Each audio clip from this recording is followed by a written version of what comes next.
The moment Megan Anthony's eyes locked onto the code scrolling across Ha-Joon Kim's screen, three things became clear. She understood it, she shouldn't have looked, and her life would never be the same. It was 11 p.m. in his Philadelphia mansion. Amber light pooled across mahogany and leather, casting shadows that seemed to breathe.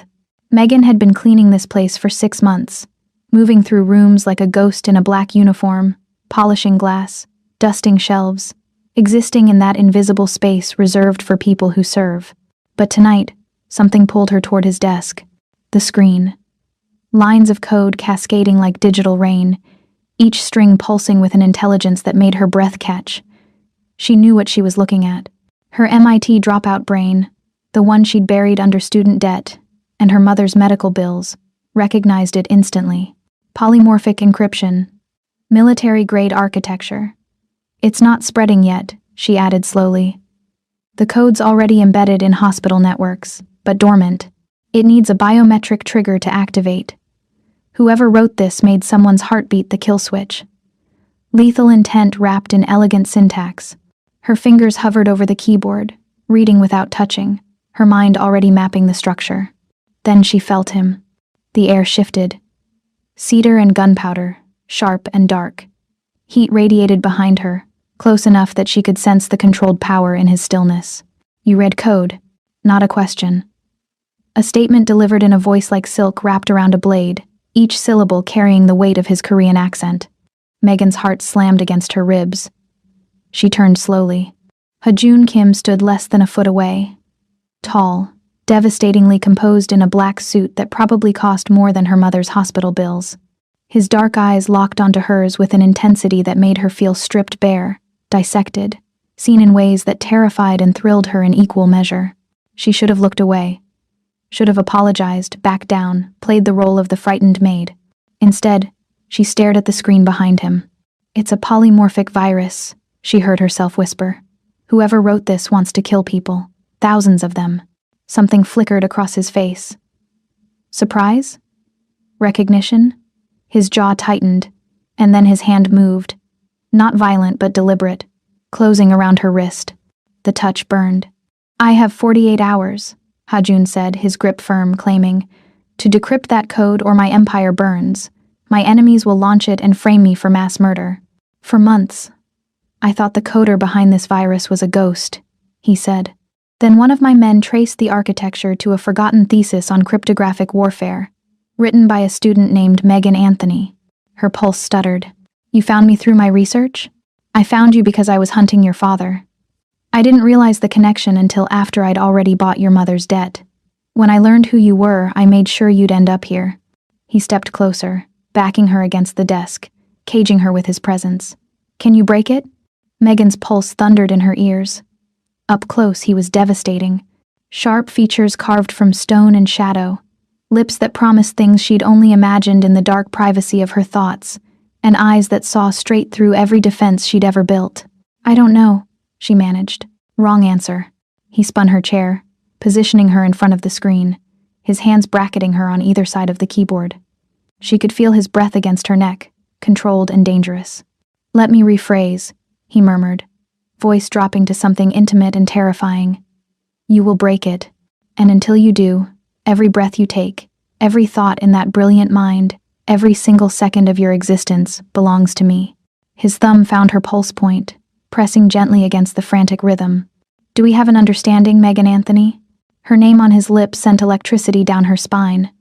He knew her name. He'd always known her name. What if I refuse?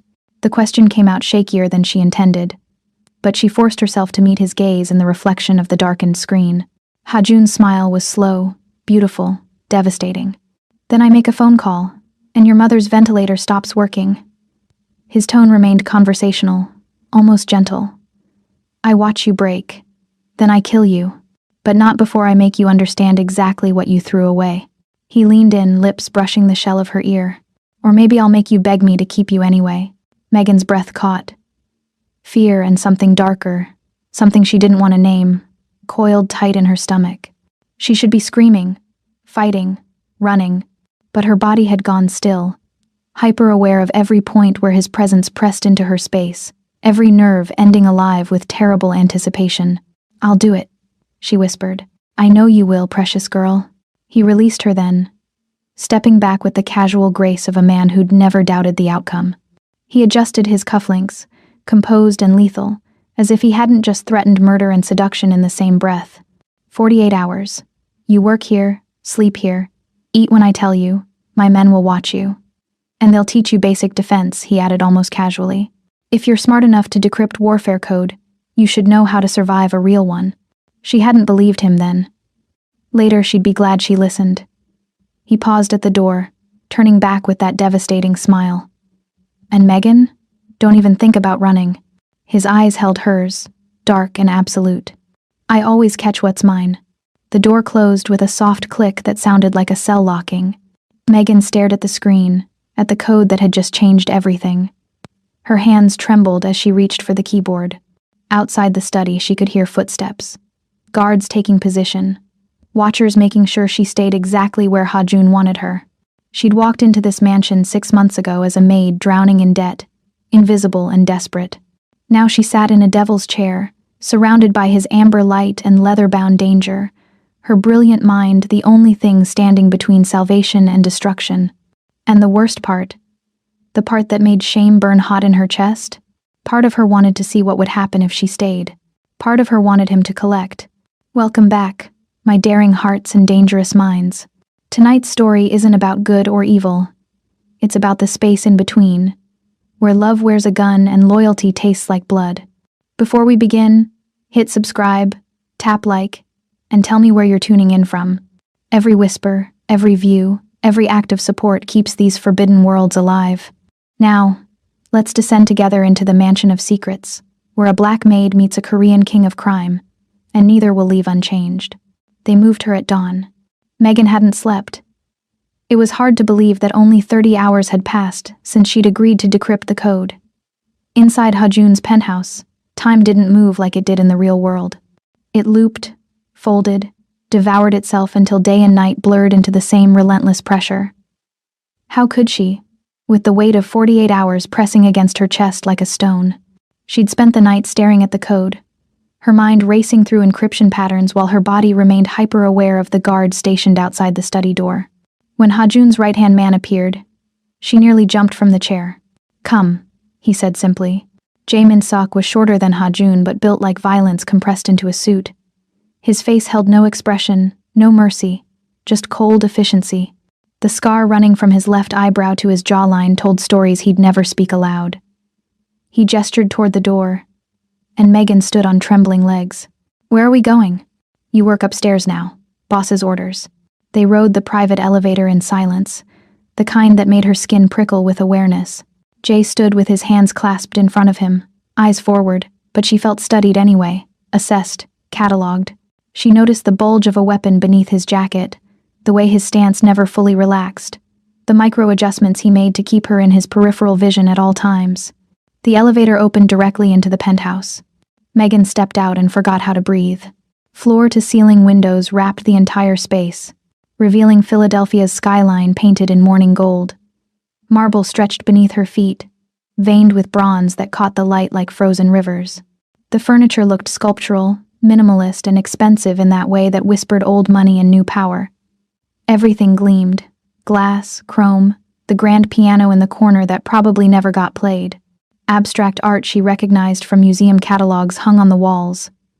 A Rothko, a Basquiat, pieces worth millions displayed like casual decoration. It was the most beautiful prison she'd ever seen. "Your room." Jay pointed down a hallway. She found herself in a suite that could have housed 3 families. King bed dressed in charcoal silk. Bathroom with a soaking tub carved from black stone. A closet already filled with clothes in her size. Tags still attached, each piece carefully selected. Designer labels she'd only seen in magazines. Stella McCartney, Prada, The Row. Every garment in dark colors that would suit her skin tone perfectly. He'd been planning this. Studying her. Knowing her measurements, her preferences, her style. Workstation is through there. Jay indicated another door. Kitchen access at the end of the hall. You don't leave this floor without permission. What if there's a fire? His expression didn't change. Then you burn. He left her standing there, and she heard the soft electronic beep of a lock engaging. She tried the door handle.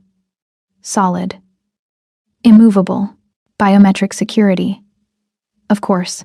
Megan walked to the window and pressed her forehead against the cool glass. Below, the city moved with oblivious freedom. Cars, people, lives that didn't belong to Korean mafia bosses who spoke in threats and touched like they owned your pulse. Her reflection stared back, dark skin stark against the morning light. She looked small here, swallowed by luxury that felt like quicksand. But she didn't look away. Instead, she studied herself, searching for signs of the woman she'd been yesterday versus the woman she was becoming. The workstation turned out to be a tech-wet dream. 3 curved monitors arranged in perfect ergonomic alignment, custom mechanical keyboard with Cherry MX switches, the expensive kind she'd dreamed about. Processing power that made her old laptop look like a calculator. Dual GPUs, 64 gigabytes of RAM. Ha-Jun had built her a command center worthy of NSA-level operations. She should have been grateful. Instead, she felt the cage tighten. The code waited on the main screen, exactly where she'd left it.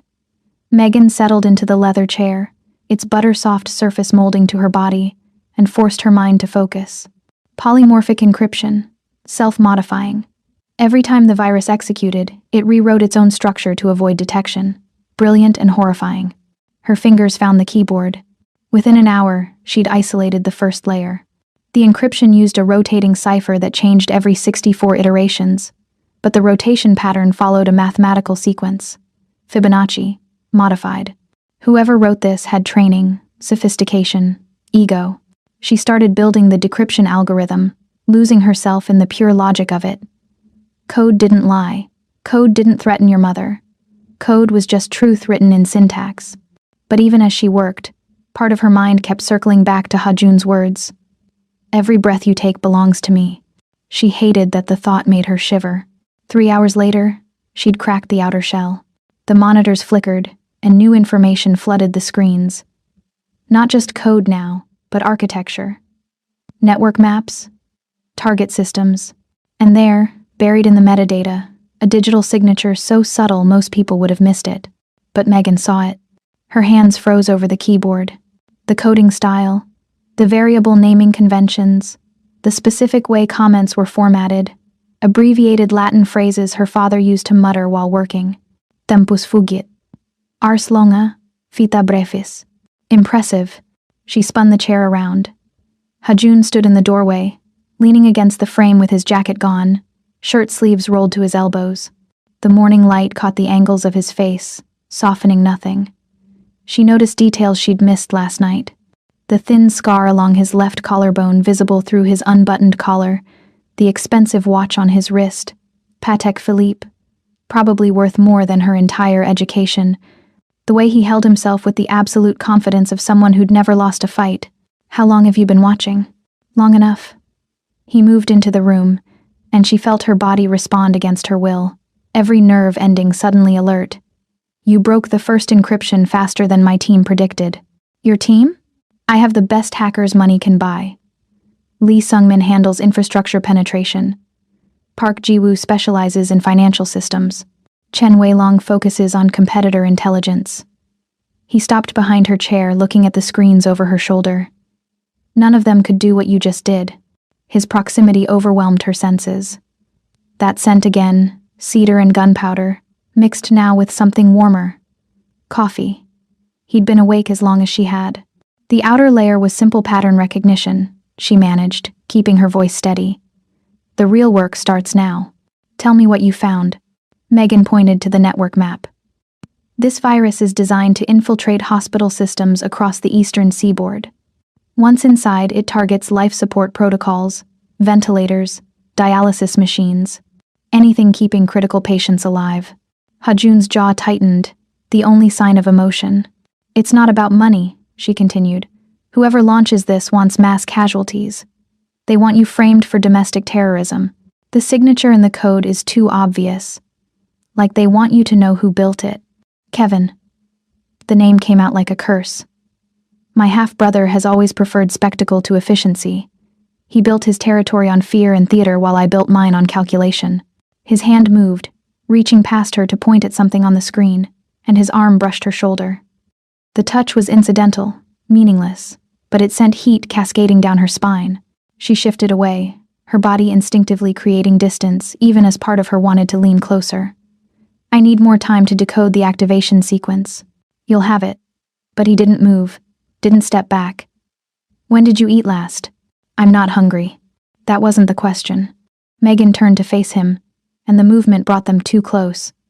She could see the fine grain of stubble along his jaw, the exact shade of brown in his eyes, nearly black in the dim light of the workstation. Up close, she noticed the faint lines at the corners of his eyes. He was older than she'd first thought. Mid-30s maybe, old enough to have built an empire, old enough to have killed those 17 men he'd mentioned. Why do you care if I eat? Hajun tilted his head slightly, studying her with that unnerving intensity. Because you're valuable, and I protect what's mine. I'm not yours, aren't you? His smile was slow, dangerous. Tell me, Megan, who holds your mother's life in their hands? Who controls whether you leave this room? Who decides if you eat, sleep, breathe free air? If that's not ownership, what is? The words should have made her angry. Instead, they settled over her like truth she wasn't ready to acknowledge. Before she could respond, he straightened and walked to the door. Jay will bring food in 20 minutes. Eat it. Your mind is brilliant, Megan, but brilliance needs fuel. He paused at the threshold. Oh, and clever girl, the glass wall between your workstation and my office? It's one way. I've been watching you work since dawn, watching you bite your lip when you concentrate, watching you lean forward when you find something interesting, watching the way your eyes light up when you solve a problem. Her breath caught. I see everything you do, he said softly, and I'm fascinated. The door closed behind him, and Megan sat frozen in the chair, her heart hammering against her ribs. She turned slowly to look at the glass wall she'd assumed was just architectural design. From this side, it showed only her reflection, a woman with wide eyes and parted lips, looking more shaken than she wanted to admit. But from his office, he'd been studying her for hours, watching her work, observing every unconscious gesture. The violation should have made her furious. Instead, something dark and unwanted coiled low in her belly, an awareness that she was being seen in ways she'd never been seen before. Not as invisible help, not as desperate daughter, but as something he wanted to watch, to study, to understand. She looked at her reflection and barely recognized herself. Who was this woman who felt thrilled by being observed? Jay arrived exactly 20 minutes later with a tray. Grilled salmon, quinoa salad, fresh fruit arranged like art. The kind of meal that required thought and care, not just sustenance. She noticed the details. The salmon was prepared Korean style with gochugaru. The fruit included Asian pear slices, everything chosen with knowledge of her preferences she'd never shared. How long had Hajun been watching her? Eat, Jay said, setting it down. Boss's orders. Then he added, quieter, almost kind. Don't test his patience. You won't like what happens when it runs out. Megan looked at the food, at the screens glowing with lethal code, at the luxury surrounding her like velvet-lined shackles. She picked up the fork. The first bite of salmon melted on her tongue, perfectly seasoned. She chewed slowly, tasting everything. The heat of the chili, the sweetness of the glaze, the care that went into preparation, and hated herself for how easily she obeyed. But she also noticed something else. She was hungry. Starving, actually. When had she last eaten properly? Yesterday morning? The day before? As she ate, she caught herself glancing at the one-way glass, wondering if Hajun was watching her now, wondering what he saw, wondering why that thought made her pulse quicken instead of her skin crawl. This is Stockholm Syndrome, she told herself firmly. You're traumatized, scared, your body is confused.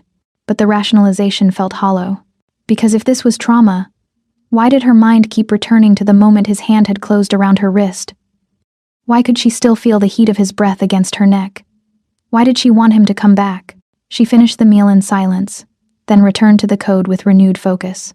If she couldn't control her thoughts, at least she could control this. The encryption patterns beckoned, and she dove in deep, desperate for the clarity that code provided.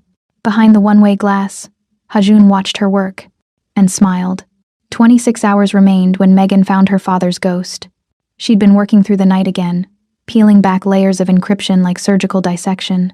Hajun had visited twice, bringing coffee she didn't ask for, standing in silence while she worked, his presence both distraction and strange comfort. Now, at 3 a.m, she stared at something that made no sense. A subroutine buried in the virus's core structure. The syntax was familiar in a way that made her skin prickle, each line written with specific quirks that were unique as fingerprints. Double spacing after conditional statements. Variable names using Greek letters. Comments written in abbreviated Latin. Tempus fugit, time flies. Ars longa, vita brevis. Art is long, life is short. Her father's voice echoed in her memory, patient and warm, teaching her to code on that ancient desktop. Always comment your code, Meggie. Future you will thank present you. Her hands started shaking. She pulled up the metadata, tracing the code's origin through proxies and false endpoints, following digital breadcrumbs that most people would never see. But her father had taught her to look for ghosts in machines. He'd shown her how programmers left traces of themselves in their work, patterns as unique as handwriting. The trail led to a server farm in Virginia, NSA adjacent. Black budget operations. Her father was alive, and he'd built the weapon that Hajun needed her to defuse. Megan pushed back from the desk, her chest tight, her breath coming shallow. The room tilted, and she gripped the chair arms to steady herself. 12 years of wondering if he was dead, if he'd been murdered, if she'd somehow failed him by not being enough to make him stay, and all along he'd been alive, working, building weapons, choosing to stay gone. You found something. She jerked her head up. Hajun stood in the doorway, dressed in dark slacks and a white shirt unbuttoned at the collar. He looked exhausted and alert in equal measure. Dark circles under his eyes that spoke of nights spent managing an empire. My father wrote this, she whispered. Marcus Anthony. Every subroutine, every encryption layer. This is his work. Hajun didn't look surprised. He walked into the room, and something in his expression, that careful neutrality, made understanding crash over her like ice water. You knew. Her voice shook. You knew he wrote it. Yes. For how long? 3 weeks. Since Kevin sent me the first threat. Hajun stopped a few feet away, giving her space she didn't want. Your father has been working for my brother for 6 months. Lee Sung-min tracked his digital signature 2 days after we received the code. Megan stood, her legs unsteady. And you still brought me here? Still made me decode his work? Yes. The single word felt like a slap. You used me. Her hands clenched into fists. You knew this whole time that decoding this would lead me back to him, and you used me anyway. Hajun's expression hardened. No, Megan. I found you. What's the difference? He moved closer, and she backed up until the desk hit her spine. But he didn't stop, didn't give her distance, just crowded into her space with that overwhelming presence. She could smell his cologne, see the pulse point at his throat, feel the heat radiating from his body.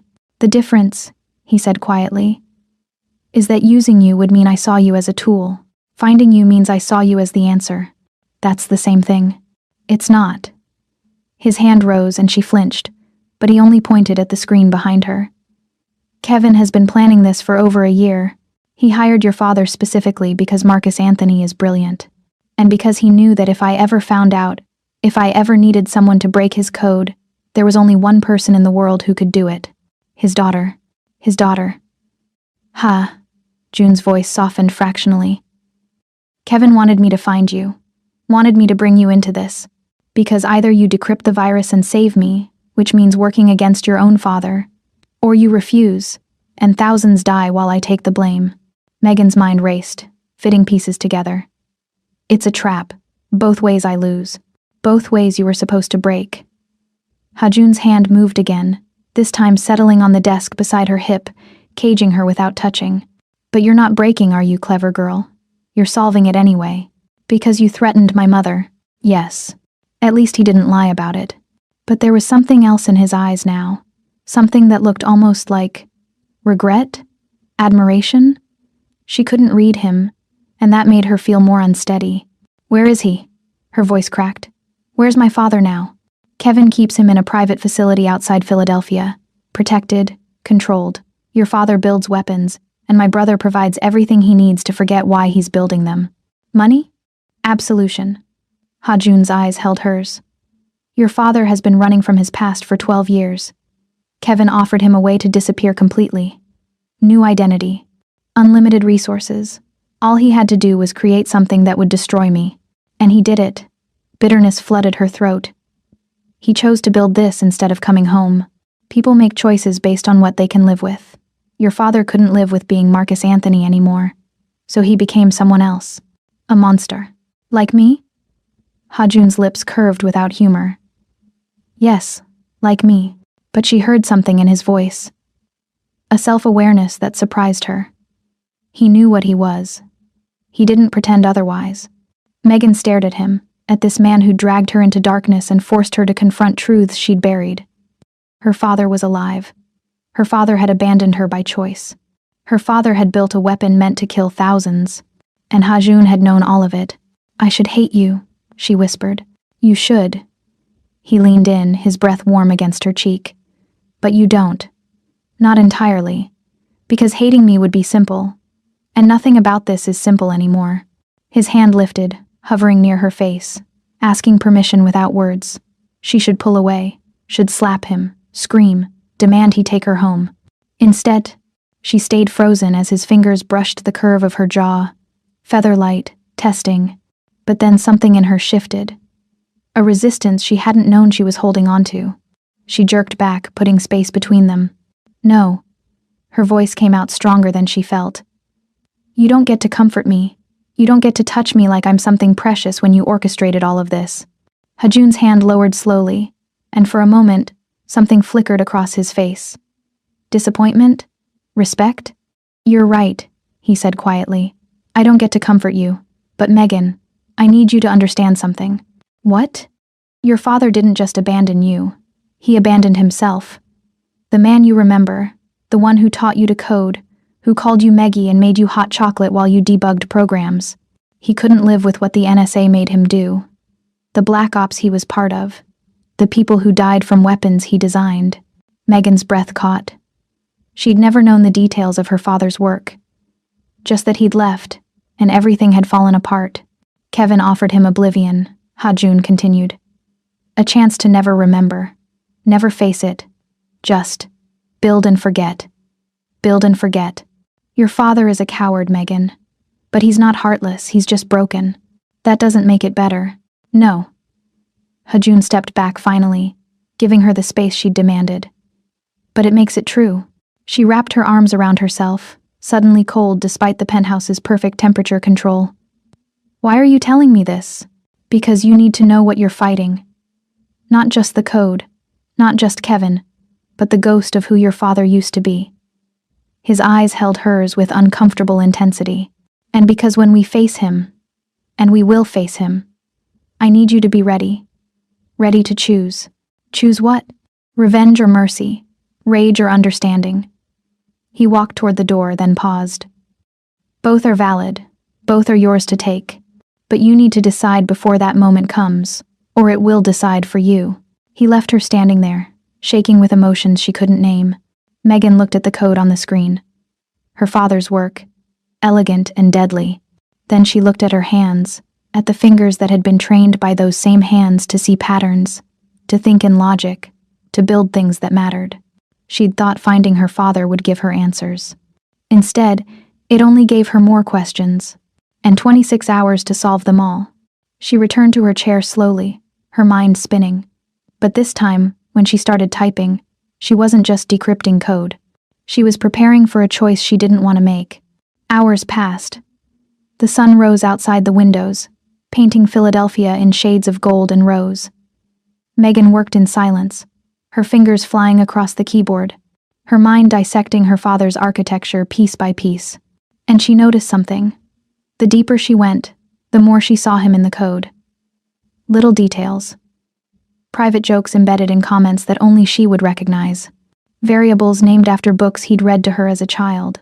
Meg, variable, appeared 3 times in critical functions. He'd known she would find this. He'd known she would be the one to break it. He'd left her breadcrumbs. But to what? Reconciliation? Warning? Apology? She couldn't tell. At 8 a.m., Ha-jun returned with breakfast. This time he didn't speak. just set down a tray with Korean breakfast foods. Rice, kimchi jjigae, grilled mackerel, and turned to leave. Wait, Megan heard herself say. He stopped, looking back. The code, she said slowly. My father left traces. Messages, maybe? Things only I would see. Hajun's expression sharpened. What kind of messages? I don't know yet, but they're there. She met his eyes. He knew I would be the one to find this. He prepared for it. That changes things. How? It means he's not just a coward. Hajun's voice went cold. It means he's playing both sides. Kevin thinks he has your father's loyalty, but Marcus is hedging his bets. You think he wants me to find him? I think he wants you to save him. Hajun's smile was sharp, dangerous, and that, clever girl, is a weakness we can exploit. Megan stared at him, at the calculation in his eyes, and felt something in her chest go tight. Her father was alive but broken. Hajun was dangerous but honest, and she was caught between them, holding the key to everyone's survival. Eat, Hajun said softly, his voice gentler now. Then rest. You'll need your strength for what comes next. This time, she didn't argue. She ate in silence, tasting nothing, her mind already 3 moves ahead. And when Hajun returned an hour later, settling into the chair beside her to work on his own laptop, she didn't tell him to leave. Because maybe, just maybe, being seen by a monster wasn't the worst thing that could happen. Maybe it was the only thing keeping her sane. Hajun started testing her on the second day. Small things at first. He'd enter her workstation while she was deep in code, stand close enough that she felt his presence like static electricity, and wait, watching. Silent. She'd force herself to keep typing, to ignore the way her body responded to his proximity, the way her skin prickled with awareness when he shifted his weight or breathed. He never touched her. That would have been easier to fight. Instead, he invaded her space with nothing but presence, testing how long she could pretend he wasn't there. She usually lasted 4 minutes before her concentration shattered. But today, she was determined to last longer. The code sprawled across her screens, polymorphic layers within layers, her father's architecture revealing itself in fractal complexity. She was close to something. She could feel it, a pattern emerging from the chaos. Hajun entered at minute 2. She kept typing, her jaw set, refusing to acknowledge him. He moved to stand directly behind her chair. Still, she typed. His hand settled on the back of her chair, close enough that she could feel the heat of it near her shoulder but not touching. Her fingers stuttered on the keyboard. You're aware of me, he observed, voice low. I'm trying to work. And failing. Your error rate increased the moment I walked in. She could hear the smile in his voice. Line 37. You wrote VOD instead of void. Line 41. Missing semicolon. Line 43. I get it. She spun the chair around, forcing him to step back. You're distracting me. Intentionally. Why? Hajun crouched down, bringing himself to her eye level, and the movement was predatory grace. Because I want to see how long before you stop pretending. Pretending what? That you're unaffected. His eyes held hers with uncomfortable intensity. That you don't think about me. That you haven't noticed the way I watch you. I noticed. It's creepy. Is it? He tilted his head. Then why haven't you asked me to stop? Because she didn't want him to. The admission burned in her throat, but she wouldn't give him the satisfaction. Instead, she said, because I can't make you do anything. You own this cage. Ah. Hajun's smile turned knowing. But you can ask, and I would listen. I've listened to everything you've said, haven't I? When you asked for more time, I gave it. When you needed space, I provided it. When you demanded to know about your father, I told you the truth. He had. She couldn't deny that. So ask me, he continued softly. Ask me to leave you alone. Ask me to stop watching you work. Ask me to stop bringing you food you didn't request, prepared the way you like it. Ask me to stop caring if you're sleeping, eating, taking care of yourself. Megan opened her mouth, then closed it, because she realized with growing horror that she didn't want to ask. She wanted him to keep watching, keep caring, keep seeing her as something more than invisible help. The realization made her feel sick. I can't, she whispered. Can't or won't. Both. She looked away, unable to hold his gaze. I don't know what's real anymore. Is this Stockholm Syndrome? Trauma bonding? Am I just so desperate for someone to see me that I'm confusing coercion with care?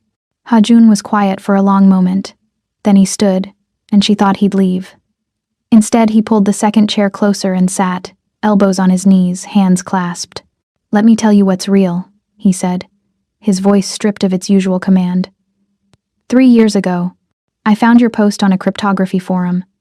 You'd solved a problem that had stumped professional security experts for months. Your solution was elegant, innovative, and you posted it anonymously with no expectation of recognition, just sharing brilliance because you could. He paused, and she found herself looking at him despite herself.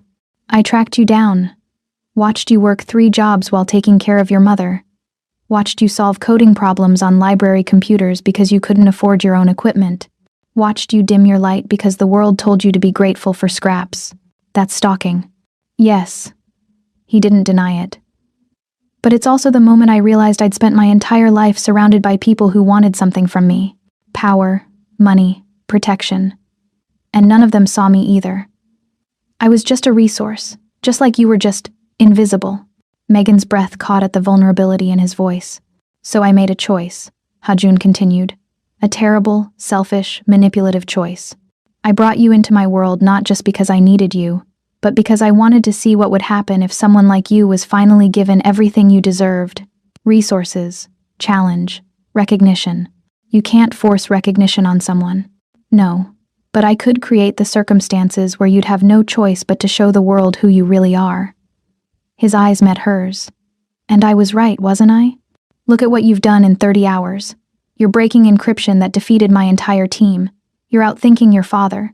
You're becoming exactly who you were always meant to be. At what cost? Her voice shook. My freedom? My sanity? My ability to trust my own feelings? Yes. He didn't soften it. The cost is steep, and I made that choice for you, which was wrong. But Megan, would you have chosen this yourself? Would you have ever believed you deserved more than survival? The question hit like a physical blow because the answer was no. She would have kept drowning, kept sacrificing, kept making herself small until there was nothing left. That doesn't make what you did right. I know. Hajun's voice was quiet. But it makes it true. And now you have to decide. Do you hate me for giving you no choice? Or do you thank me for forcing you to choose yourself? That's not fair. Nothing about this is fair. He stood, giving her space again. But it's honest. I'm obsessed with you, Megan. I've been obsessed since that first forum post. And yes, I've done terrible things to bring you here. But I've also done something no one else in your life has ever done.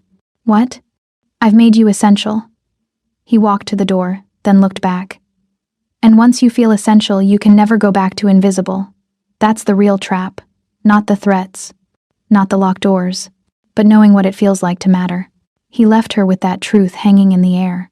Megan sat in silence for a long time, her hands shaking, her mind spinning. He was right. She hated that he was right. For 30 hours, she'd been the most important person in this building. Her mind mattered. Her choices mattered. She mattered. And the thought of going back to cleaning floors and being unseen felt like suffocation. She returned to the code with trembling fingers, but her heart wasn't in it. Instead, she found herself thinking about Hajun's words, about obsession and recognition, about the terrible, selfish choice he'd made, about the fact that she hadn't asked him to stop. Hours passed. Evening fell over Philadelphia. She worked mechanically, making progress but feeling distant from it all. Then he returned, not with food or coffee, but with a small box wrapped in black paper. "What is this?" she asked warily. "Open it." Inside, she found a fountain pen. Vintage. Beautiful. The kind of instrument that made writing feel important. "My father gave me this when I was 12, Hajun said quietly. The day he told me I would inherit his empire. He said, "Power is nothing without the ability to write your own story." Megan stared at the pen, at this piece of his history offered without explanation. "Why are you giving this to me?" "Because you're writing a new story now. One where you're not defined by debt or duty or other people's expectations." He met her eyes. "And I want you to have something that matters to me, so you know this isn't just about using you, it's about seeing you." She picked up the pen carefully, feeling the weight of it. The silver was worn smooth in places where his fingers had gripped it. There were tiny engravings in Korean characters along the barrel. What does this say? Those who carry dragons must learn to breathe fire. Ha-jun's smile was slight. My father believed in dragons, in monsters who chose to be more than their nature allowed. And you? Her voice came out softer than she intended. Do you believe in dragons? I believe in you. He said it simply, without performance, which is more terrifying than believing in dragons.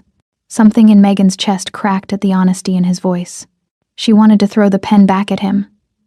Wanted to scream that gifts didn't erase manipulation, that pretty words didn't change the cage, but she also wanted to keep it. Keep this piece of him. Keep this evidence that he saw her as more than a tool. I don't forgive you, she said finally. I know. And I don't trust you. I know that too. But I also don't want to be invisible anymore. The admission felt like exposing a wound. And I hate that you're the one who made me see that. Ha-jun's expression softened into something that looked almost like pain. Then hate me. But don't go back to being unseen. Promise me that at least. Why does my promise matter to you? Because in 3 years of watching you, I never saw you make a promise you didn't keep. He moved closer, and this time she didn't retreat. You're loyal to everyone except yourself. Your mother. Your father's memory. Even your employers who barely knew your name.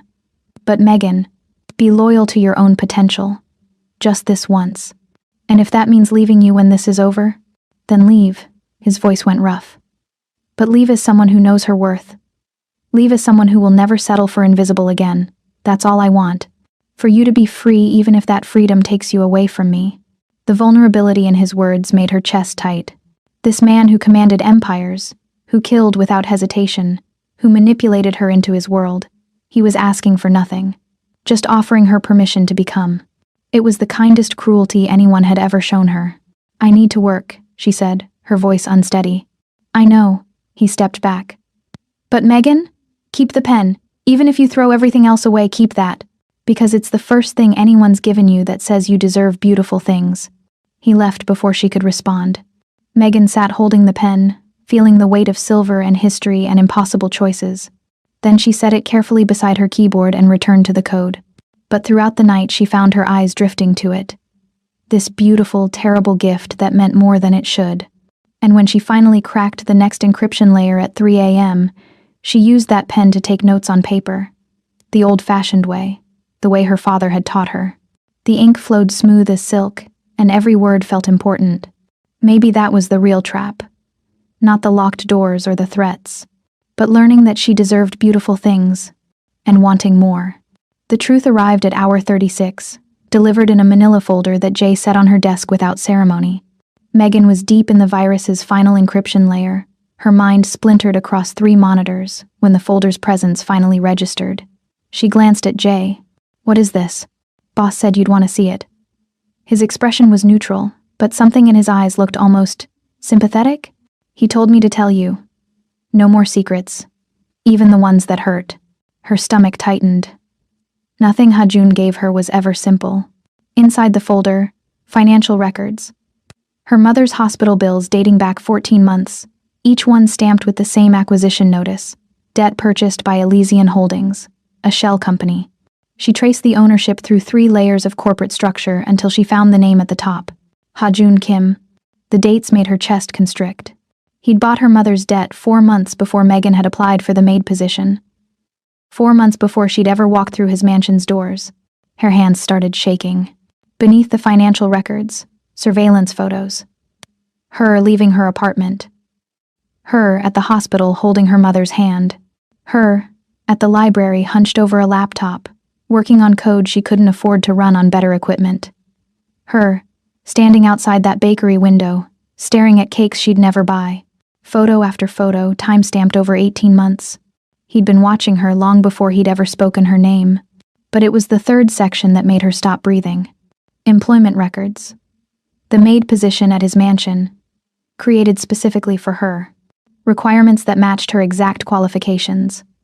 Technology background, security clearance from her MIT days, experience with discretion. She'd worked for 3 wealthy families before this. The job posting had never been real. It had been bait. But beneath that, something else. Records of other candidates Hajun had interviewed and rejected. Women with better references, more experience, perfect backgrounds. He'd rejected them all. Because they weren't her. And at the bottom of the folder, handwritten notes in Korean. She couldn't read them, but she recognized Hajun's handwriting from the memos she'd seen on his desk. She photographed the page with her phone and ran it through translation software. Subject demonstrates exceptional resilience. Works 16-hour days without complaint. Prioritizes mother's care over own welfare. Coding ability vastly exceeds current employment. MIT dropout due to financial hardship, not academic failure. GPA 3.97 at time of departure. Recommendation: accelerate debt acquisition timeline. Create employment opportunity that provides financial stability while allowing continued surveillance. Subject must not suspect manipulation. Pride would trigger rejection. Note: Chen Wei. Long suggests more aggressive approach. Rejected. Subject responds to perceived autonomy, not force. Must believe choice is hers. Week 34. Subject stopped at bakery window again. Same behavior. Stares. Does not enter. Recommend small luxury offerings once employment secured to establish reward pattern. The clinical dissection of her life, her patterns, her psychology, laid out in neat handwritten observations. Megan stood, the folder falling from numb fingers. Papers scattered across the marble like evidence of a crime she'd been too blind to see. She walked straight to Hajun's office without knocking. He looked up from his desk, unsurprised. He'd been expecting this. "You've been stalking me." Her voice came out steady despite the rage trembling through her limbs. "For over a year. You bought my mother's debt, created a fake job, manipulated me into your house. You studied me like I was an experiment." Hajun set down his pen with careful precision. "Yes. Just yes. No apologies. No excuses. You orchestrated everything. My entire employment. My servitude. You owned me before I ever walked through your door. I didn't know who you were when I bought the debt," he said quietly. "But once I did, I couldn't stop. I wanted to see if the woman behind that code was as brilliant and as dangerous as her father. I gave you opportunity," he corrected, standing. "I gave you access to your mother's care. I gave you a chance to be seen. By stalking me? By cataloging my behavior like I was some kind of lab rat?" She moved closer, her hands clenched into fists. "You had someone analyze my psychology. You ran surveillance for 18 months. You manipulated every single aspect of bringing me here." "Yes." He moved around the desk, and she backed toward the door. "Because watching you struggle was unbearable, and you were too proud to accept help any other way. You don't get to make that choice for me. Someone had to." His control finally cracked, emotion bleeding through. "You were drowning, Megan. Working 3 jobs, sleeping 4 hours a night, eating 1 meal a day. I watched you collapse in that hospital corridor and get back up like nothing happened. Watched you code solutions to problems that companies would have paid millions for, then delete them because you had no way to monetize your brilliance without capital you'd never have. That was my life, my choice. Your death." He moved closer, and she held her ground this time. "You would have worked yourself into the ground within a year. Heart attack. Stress-induced stroke. Malnutrition. I ran the probabilities, Megan. I had Chen Wei Long build predictive models based on your health patterns, work schedule, financial trajectory. You had 18 months before complete collapse. Maybe less. You ran." Fury robbed her of words. "You analyzed me like I was data. Like I was a problem to solve. You were." His eyes held hers, intense and unapologetic. "You were the most fascinating problem I'd ever encountered. Brilliant mind wasted on survival. Extraordinary woman made invisible by circumstance. I couldn't look away. That's not love. That's obsession. I never said it was love." Hajun's voice dropped to something raw, honest. "I said it was obsession. Obsession that's kept me awake for 3 years. Obsession that made me restructure my entire household staff just to create a position you might apply for. Obsession that drove me to watch hours of surveillance footage just to see you smile at something on your laptop screen." Megan stared at him, her anger warring with something far more dangerous. Because there was something in his voice, something desperate and human, that made her question everything. "You had no right." "I had every right." He closed the distance, and she felt the door at her back. Because every moment I watched you, every detail I learned, every choice I made to bring you here was about seeing you, really seeing you. Not the invisible maid, not the struggling daughter, but the woman who deserves everything she's been denied. You can't give me what I deserve. You can only control what you take. Then let me give you truth. His hand rose to the door beside her head, caging her without touching. I'm a monster, Megan. I've killed 17 men. I've destroyed lives for profit. I've built an empire on violence and fear. But every terrible thing I've done, every sin I've committed, led me to that coding forum 3 years ago where I found someone who finally made me feel something besides the constant cold. That's not my responsibility. No. His other hand settled on the door, boxing her in completely. But it's my reality. You walked into my world thinking you were invisible, but I've been seeing you since the moment I found your first line of code. And now you know what it means to be mine. I'm not yours, aren't you? His face hovered inches from hers. I own your debt. I control your access to your mother. I hold your life in my hands. But more than that, I know you, Megan. I know you bite your bottom lip when you're thinking. I know you hum when you're close to solving a problem. I know you dream about chocolate cake and fresh starts and a life where someone finally sees how extraordinary you are. Her breath caught. Every word landed like a physical touch, stripping away defenses she'd built over years of invisibility. But this time, she didn't let the words paralyze her. You know what you've observed, she said, her voice shaking but firm. You know patterns, behaviors, surface things. But you don't know me, Ha-Jun. You don't know what I think about at 3 a.m. when I can't sleep. You don't know why I really dropped out of MIT. It wasn't just money. You don't know what I'm afraid of, what I dream about, what makes me feel alive. His expression flickered. Surprise, maybe? You've been watching me like I'm a puzzle to solve, she continued. But I'm not a puzzle. I'm a person. And you can't know someone by studying them. You can only know them by letting them choose to be known. Then let me know you. His voice went quiet. Not through observation, through truth. Let me ask instead of assume. Let me learn you instead of catalog you. Why should I? Because I'm asking. He stepped back slightly, giving her space for the first time. I'm not demanding. I'm not threatening. I'm asking if you'll give me a chance to see you the way you deserve to be seen. As someone with autonomy who chooses what to share. Megan studied his face, searching for manipulation. But all she saw was something raw and honest that she didn't expect. He was scared. This man who commanded empires and killed without hesitation was scared of her answer. The realization shifted something in her chest. I hate you, she whispered. I know. You stalked me, manipulated me, orchestrated my entire life. Yes. He didn't deny any of it. But you also saw me when no one else did. The admission cost her, but she forced it out. You saw my potential, my brilliance, the person I could be if I wasn't drowning. Yes. That doesn't make what you did right. No.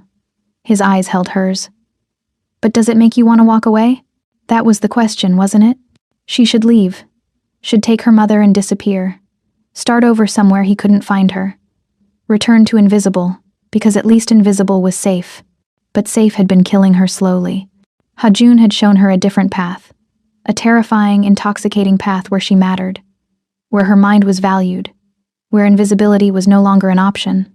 And she couldn't unsee it now. I don't forgive you, she said finally. I don't expect you to.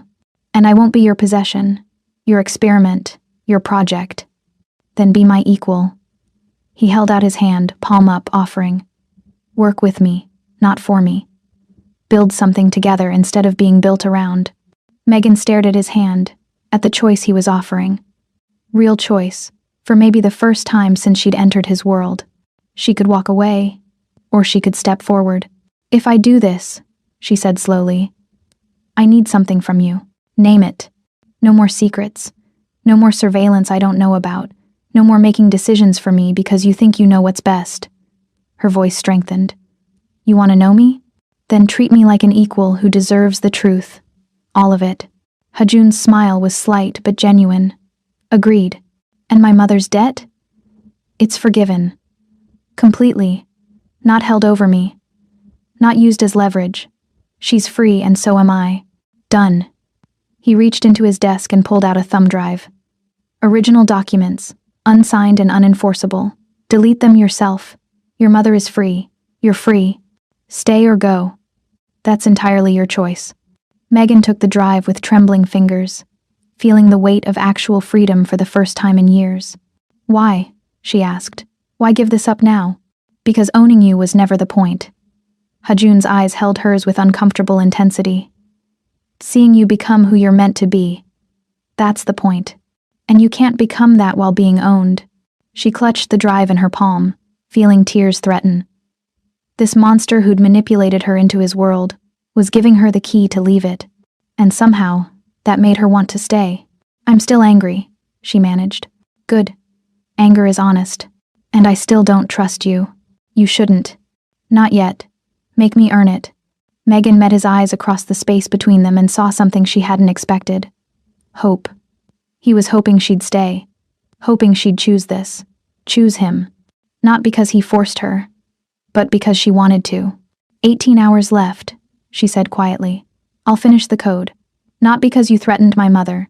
Not because you trapped me here. But because people will die if I don't. I know. And when it's done? She finally looked over her shoulder. I'm choosing for myself. Not you. Not my mother. Not my father. Me. Hajun's expression softened into something that almost looked like pride. That's all I ever wanted, clever girl. For you to finally choose yourself. She left him standing in his office, surrounded by the empire he'd built on darkness, and returned to her workstation. But this time, she carried his truth with her. And her own. The code waited. 18 hours remained. And somewhere in the tangle of her anger and fascination and unwanted desire, Megan realized that Hajun had been right about one thing. She wasn't trapped by his threats or his power. She was trapped by wanting to see who she could become if she stopped hiding. The virus's final layer beckoned, and she dove in with renewed focus. Not for him, not even for the innocent people whose lives depended on her success, but for herself, for the woman she'd been too afraid to let the world see. And when Hajun returned 3 hours later with coffee and silence, settling into the chair beside her to work, she didn't tell him to leave. She let him stay. Because maybe, just maybe, being seen by a monster wasn't the worst thing that could happen.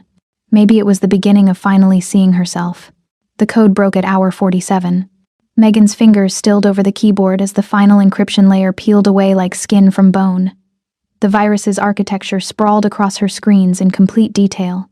Activation sequences, target protocols, kill switches hidden in nested subroutines. She'd done it. But instead of relief, she felt hollow. Because breaking the code meant facing what came next. Behind her, Hajun rose from his chair.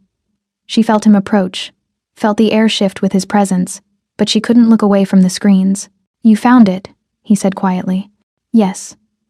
Her voice came out distant. The activation key is biometric. Kevin's thumbprint and retinal scan, both required simultaneously. Without both, the virus stays dormant. Can you neutralize it? I can do better than that. She pulled up a secondary window, her exhausted mind still racing ahead. I can reverse engineer the delivery system, track where the virus originated, find Kevin, find. She swallowed hard. Find my father. Hajun's hand settled on the back of her chair, warm and grounding. That's not what I asked you to do. I know. She finally turned to face him. But neutralizing the virus doesn't stop Kevin. He'll just build another weapon, another threat. You'll never be free. And if we find him, then you end this, permanently. She stood, her body aching from hours of sitting, but her mind crystalline clear. I can trace my father's digital signature through the code. Every keystroke has his fingerprints. I can find where he's working, where Kevin is keeping him. Something dark and approving flickered across Hajun's face, but it was tempered with concern. You're talking about war, Megan. About walking into Kevin's stronghold, knowing your father will be there. I know what I'm talking about. Do you? He moved closer, his eyes searching hers. Because once you see him, once you face Marcus Anthony after 12 years, there's no going back. You'll have to choose. Save him or condemn him. Forgive him or... He didn't finish the sentence. Or what? Her voice came out harder than she intended. Or watch him face consequences he can't run from. The weight of that choice settled over her like a shroud. For 12 years, she'd imagined finding her father. Imagined the reunion, tears, explanations, maybe forgiveness. She'd imagined him having a good reason for leaving, something that would make the abandonment hurt less. But now, knowing he'd built weapons for Kevin, knowing he'd chosen comfort over conscience, knowing he'd left breadcrumbs in the code for her to find but never reached out himself, the fantasy shattered. "I need to see him," she said finally. Not for closure, not for forgiveness, but because. She struggled to find the words. Because I need to understand if the man who taught me to code still exists. Or if that person died 12 years ago and I've been mourning a ghost. Hajun's expression softened with something that looked like understanding. "Then we go together. But Megan, I need you to be prepared for what we might find. Your father isn't the man you remember. Kevin has broken him in ways that don't show on the surface." "How do you know?" "Because breaking people is what Kevin does best." His voice went cold. "He doesn't use force. He uses comfort, absolution. He gives people permission to forget their sins by making them commit new ones. It's insidious and effective." Megan absorbed this, trying to imagine her father. Strong, principled Marcus Anthony, broken by comfort. It seemed impossible. But then, 12 years ago, it had seemed impossible that he would leave. "Show me how to trace him," she said, returning to the keyboard. "Teach me what I need to know about Kevin's operation. If we're doing this, I'm going in prepared." Hajun's smile was slight, but genuine. "Now you're thinking like a queen." They spent the next 2 hours planning. Megan mapped the digital trail her father had left. IP addresses routing through proxies, server farms in Virginia and Delaware, finally terminating at a location in South Philadelphia, an abandoned industrial complex near the refineries. Hajun pulled up satellite imagery, structural blueprints he'd somehow acquired, security assessments from his intelligence team. "Kevin operates from here." He pointed to the main warehouse. 3 floors. The top floor is his command center, where he meets with lieutenants, conducts business. The second floor is residential. Apartments for his inner circle. And the bottom floor? That's where he keeps his builders, the people who create his weapons, his infrastructure, his digital empire. Hajun's finger moved to a specific section. "Your father will be there, in a lab Kevin built specifically for him." Megan stared at the blueprint, at the space where her father spent his days building death. "What kind of security?" 12 men, maybe more. Biometric locks on all entry points, surveillance covering every approach. He pulled up another layer. "But there's a service entrance on the east side. Old loading dock. The cameras have a blind spot if you approach from the rail line." "You've been planning this." "I've been planning for every contingency since Kevin sent his first threat." Hajun met her eyes, including the one where you asked to come with me. "You knew I would. I hoped you would." His hand found hers, squeezing gently. "Because facing this alone, facing your father and my brother, it's more weight than one person should carry, even someone as strong as you." Megan looked down at their joined hands, at the way his fingers intertwined with hers like they'd always fit together. 2 weeks ago, his touch would have terrified her. Now it felt like an anchor. "When do we leave?" 2 hours. "I need to brief my team, gather weapons, prepare extraction routes." He pulled her closer, his free hand cupping her face. "But Megan, once we're inside that warehouse, follow my lead. Kevin is unpredictable, dangerous. If he realizes how much you mean to me, he'll use it." "How much do I mean to you?" Hajun's eyes held hers with uncomfortable intensity. "Everything. You mean everything. And that's the weakness Kevin will exploit if he sees it." The admission made her chest tight. This man who'd built empires on ruthlessness, who'd admitted to 17 kills, who'd manipulated her entire life. He was telling her she'd become his vulnerability. "Then don't let him see it," she said quietly. "I'm not sure I can hide it anymore." His thumb brushed across her cheek. "Every time I look at you, I see the person I've been obsessed with for 3 years finally looking back, finally seeing me. It's written all over my face. Then we make that work for us."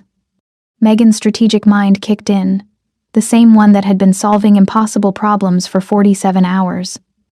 "Kevin expects you to bring force. He expects violence. He doesn't expect you to bring me his secret weapon, the daughter of his asset. We use that surprise." Hajun's expression shifted to something appreciative. What are you thinking? I walk in as your hostage, your leverage against Marcus. Kevin will believe you're using me to force my father's cooperation. It's exactly the kind of move he'd make. He'll underestimate me because I'm just Marcus Anthony's daughter, while you're actually your partner. She smiled, sharp and dangerous. I'll have access to my father, to the systems, to everything Kevin thinks is secure because he doesn't see me as a threat. And when the moment comes, I'll do what needs to be done, which is, Megan thought about the code she'd broken, the systems she now understood, the digital architecture her father had built. I'll give Kevin exactly what he wants, and then I'll take it all away. Hajun pulled her into a kiss that was claiming and careful at once, tasting like coffee and promises. When they broke apart, both breathing hard, he pressed his forehead to hers. You terrify me, he whispered. In the best possible way. Good. She smiled against his lips. Now let's go get your brother. The call came at 2:47 a.m., earlier than planned. Megan had been trying to sleep, her body exhausted but her mind racing, when her secure line buzzed. Hajun's voice came through rough and strained. Change of plans. Kevin moved the timeline. We go now. What happened? He launched a test. 3 ventilators at a hospital in Camden went dark for 90 seconds. Gunfire cracked in the background. My men are already engaging his perimeter guards. We have maybe 20 minutes before he realizes this is a full assault. I'm ready. She was already moving, pulling on the black tactical clothes Hajun had provided earlier. Practical, flexible, nothing that would slow her down. Jay's coming for you. 2 minutes. The line went dead. Megan's hands shook as she laced her boots, but her mind stayed clear. This was it. No more planning, no more preparation, just action and consequences. Jay arrived exactly 2 minutes later, his face grim. Stay close. Move fast. Don't hesitate. The drive to South Philadelphia took 14 minutes through empty streets. Jay drove like demons chased them, weaving through industrial zones until the warehouse complex loomed ahead, a skeletal structure of rust and concrete, lit by sodium lights that cast everything in sickly orange. Bodies littered the approach. Kevin's men, neutralized with surgical efficiency. Inside, the warehouse reeked of gun oil and blood. Hajun's remaining men had secured the perimeter, but the center space held something that made Megan's breath catch. A server farm, dozens of towers humming with processing power, screens flickering with code she recognized instantly. Her father's architecture, rendered in steel and light. And there, in the middle of it all, Hajun stood over Kevin Park. Kevin was younger than she'd expected, handsome in a cold way that reminded her of marble statues, beautiful and lifeless. Blood soaked his shoulder, his face pale with shock and rage. But it was the man beside Kevin that made Megan freeze. Marcus Anthony, her father. Older now, his hair gray, his face lined with years of running, but unmistakably the man who'd taught her to code, who'd called her Meggie, who'd disappeared without explanation. Their eyes met across the warehouse floor. Megan. His voice cracked. Baby girl, what are you doing here? She couldn't speak. Couldn't move. 12 years of imagined reunions, and now that the moment was here, she felt nothing but static in her mind.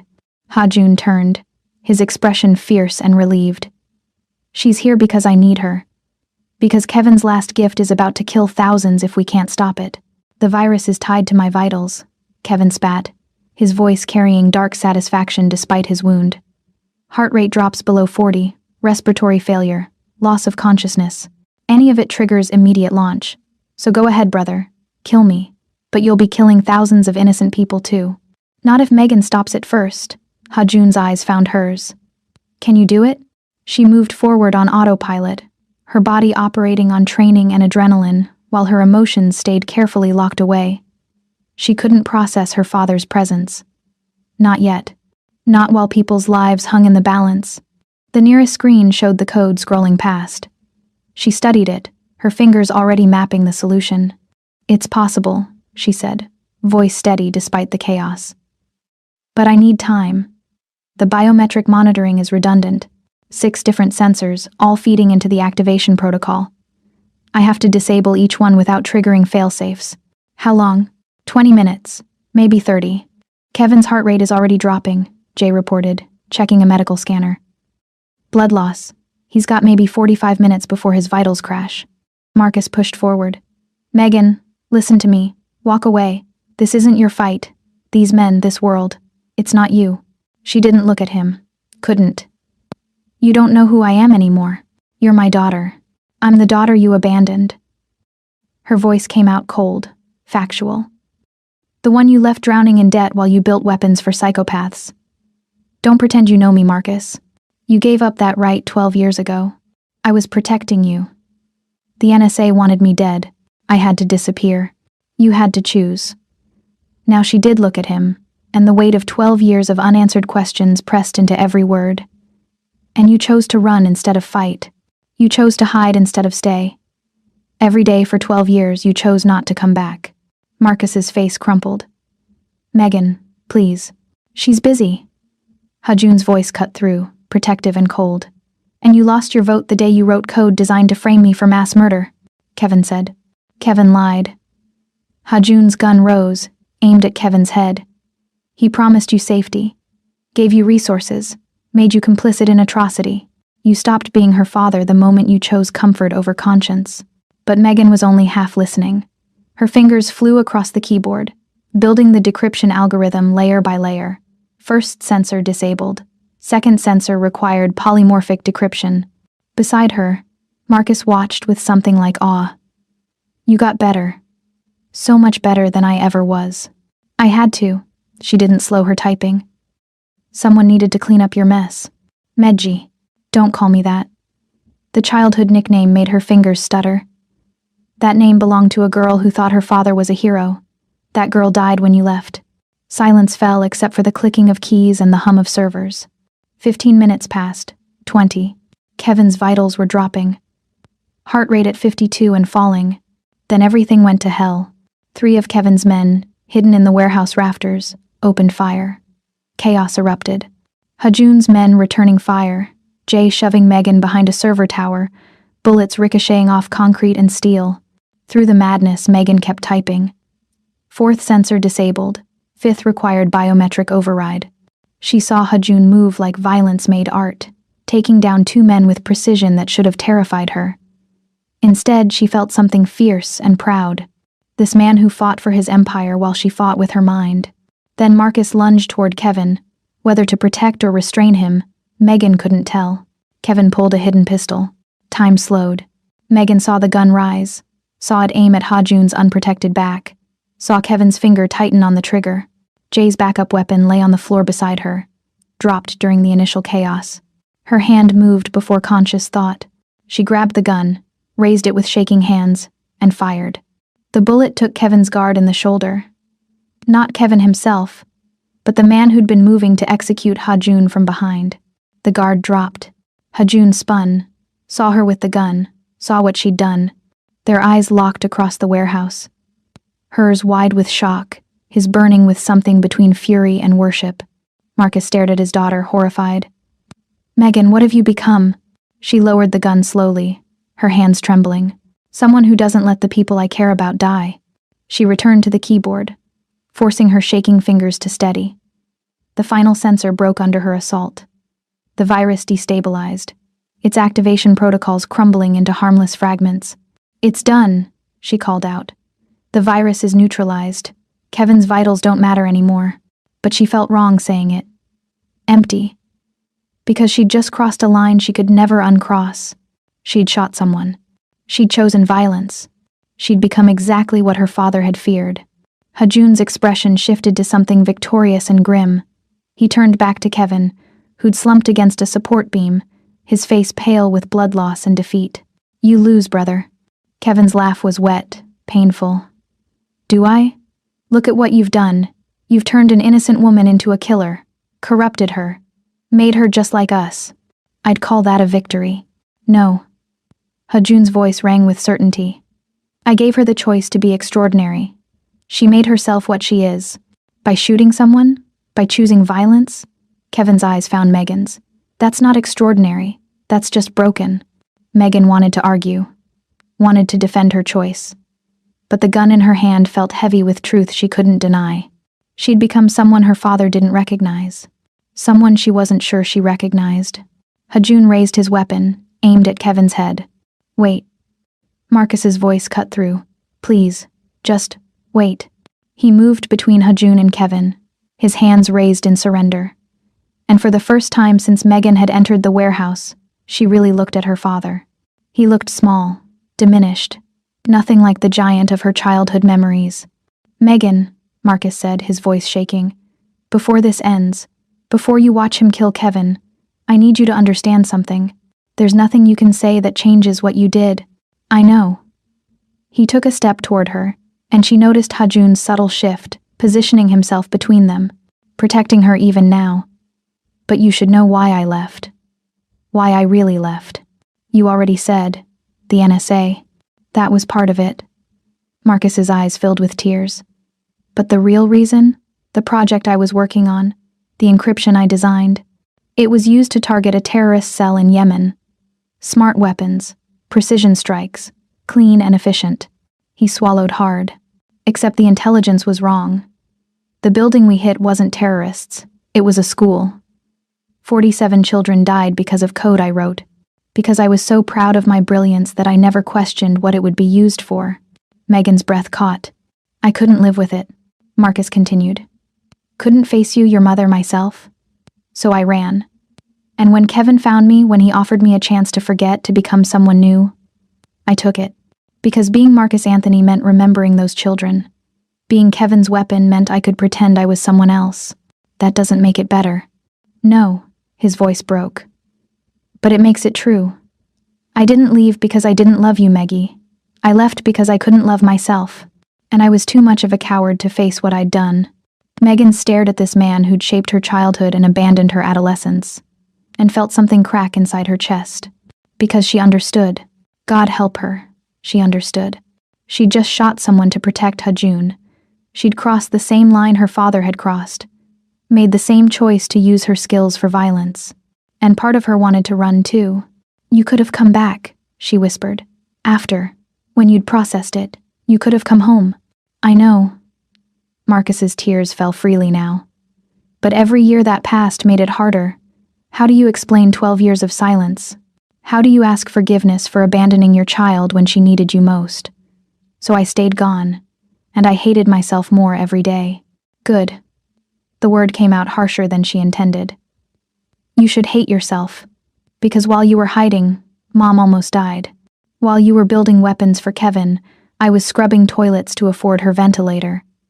While you were forgetting, I was drowning. I know. And I'm so sorry. Sorry doesn't fix it. Megan stood, putting the gun down carefully on the server bank. Sorry doesn't give me back 12 years. Sorry doesn't make you a father again. She walked toward him slowly, and Hajun moved with her, a silent shadow at her back. When she stood directly in front of Marcus, she reached into her pocket and pulled out something she'd been carrying since she'd found his signature in the code. A photograph, creased and faded. Her, at 7 years old, sitting on Marcus's lap while he taught her first program. Both of them smiling at the camera, faces bright with joy and possibility. She'd kept it all these years, hidden in her wallet, a talisman against forgetting. Now she held it out to him. This is the man I mourned, she said quietly. The father I lost. But he's not you, is he? That man died in Yemen with those 47 children. You're just his ghost. Marcus took the photo with shaking hands, staring at it like it caused physical pain. So here's what's going to happen, Megan continued, her voice steady despite the tears streaming down her face. June is going to give you a new identity, money, a chance to start over somewhere none of us will ever find you. And you're going to take it. You're going to disappear again. But this time, you don't come back. Not for me, not for Mom, not for anyone. Megan, I'm done being your daughter. Her voice strengthened. I'm done waiting for you to choose me. You had 12 years. You never did. So now I'm choosing me, and I choose him. She turned and stepped back toward Hajun, whose hand immediately found the small of her back, grounding her. Marcus looked between them. The Mafia boss and the daughter he'd lost, and saw no path back. Your mother would be ashamed, he whispered. My mother is alive because of him. Megan's voice didn't waver. That's all that matters. Jay appeared at Marcus's side, gripping his arm. Let's go. Boss's mercy has an expiration. Marcus let himself be led away, looking back once with devastated eyes. Megan didn't watch him go. She was too busy staring at the photo she'd kept for 12 years, now clutched in her father's hands as he walked out of her life forever. Letting go hurt more than she'd expected, but it also felt like freedom. Hajun pulled her close, his arms wrapping around her as the weight of what she'd done.